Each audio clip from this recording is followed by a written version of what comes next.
आज आपण चर्चा करतोय आपत्ती व्यवस्थापनाविषयी. मंदार, मला तुम्हाला विचारायचं, तुम्ही ह्या अनेक आपत्तींमध्ये स्वतः काम केलेलं आहे, तिथे गेलेलं, हे अतिशय जोखमीचं काम असतं. जे डिझास्टर मॅनेजमेंट शिकणार आहेत त्यांना काय पद्धतीच्या जोखमी घ्याव्या लागतात आणि ते काम कसं असतं याबद्दल तुम्ही काही सांगू शकाल का?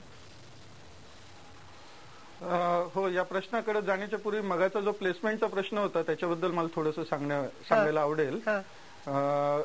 रेडार इंडिया ही जी संस्था आहे, आम्ही सतत शोध घेत असतो ज्यांच्यामध्ये इच्छा आहे डिझास्टर्स मध्ये जाऊन काम करण्याची आणि लोकांना मदत करण्याची. त्यांचं एक पूर्ण रजिस्टर आम्ही तयार केलेलं आहे. रेडारचा जो लॉंग फॉर्म आहे तो लॉंग फॉर्मच हा आहे की registered engineers in disaster relief.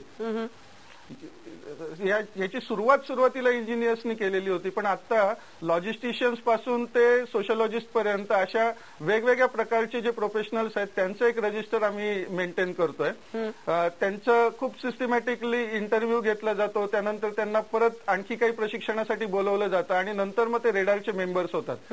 आणि ज्या वेळेला भारतामध्ये किंवा साऊथ एशियन देशांच्या मध्ये कुठल्याही प्रकारची आपत्ती होते आणि तिथे खूप मोठ्या प्रमाणात माणसांची गरज भासते, त्यावेळेला या माणसांना त्या ठिकाणी संस्थांच्या बरोबर जोडून देऊन त्या ठिकाणी पाठवण्यासाठी म्हणून मदत आम्ही रेडार इंडिया तर्फे करतो. तर विनंती अशी आहे की मगाशी एका डॉक्टरांनी फोन केलेला होता, तर ज्यांना ज्यांना इच्छा आहे त्यांनी जर समजा संपर्कामध्ये आले तर ते या रजिस्टरचा भाग बनवू शकतात. ऍब्सोल्युटली. नंतर त्या रजिस्टर मधून त्यांना प्लेसमेंट पण तुम्ही देता का? म्हणजे त्यांना तिकडे दुसरीकडे कुठले जे असे आपत्ती असतील तिथेही त्यांना पाठवण्यात येतं का? आम्ही जोडून देतो. ज्या संस्थांची गरज असते त्या ठिकाणी काम करणाऱ्या त्या संस्था आमच्याकडे मागणी करतात की आम्हाला अशा कॉम्पिटन्सीचा माणूस पाहिजे. समजा हेल्थ अँड हायजीन प्रमोशन मधली माणसं आम्हाला पाहिजेत, तर मग आमच्या रजिस्टर मधल्या माणसांचा जो बायोडेटा असतो तो आम्ही त्या संस्थांना रेफर करतो. ऍब्सोल्युटली. त्याच्या आधारावरती मग त्या संस्था ठरवतात की कुणाला बोलवायचं ते. हो, आपल्या सोबत विनायक कदम आहेत अहमदनगरवरून. त्यांचा काय प्रश्न आहे तो आपण ऐकूया. हॅलो सर, मी विनायक कदम बोलतो अहमदनगरवरून.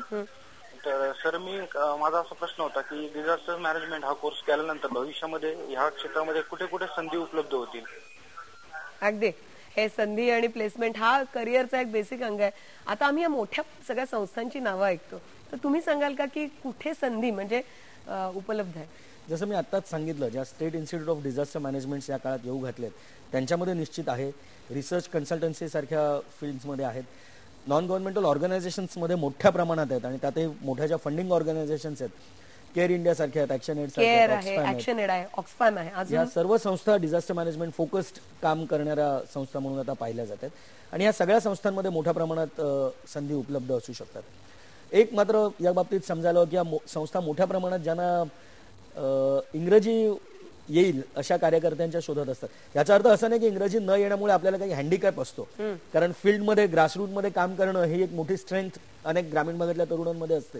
त्याचा वापर निश्चित करता येऊ शकतो, पण त्याचबरोबर इंग्रजी अधिक चांगल्या तऱ्हेने शिकणं, रायटिंग स्किल्स, ते डॉक्युमेंट करणं हा पण या सगळ्या संस्थांची अत्यंत महत्वाचा भाग आहे. केवळ ग्रासरूटमध्ये जाऊन काम करणं हे पुरेसं नसतं, ते महत्वाचं निश्चित आहे, पण त्यामुळे ह्या स्किल्सचं अपग्रेडेशन मला वाटतं, कारण ग्रामीण भागातनं फोन येत असल्यामुळे हे मुद्दाम सांगू इच्छितो मी, या स्किलचं अपग्रेडेशन करण्यावरती काही फोकस आपल्या ग्रामीण तरुणांनी करायला हवा.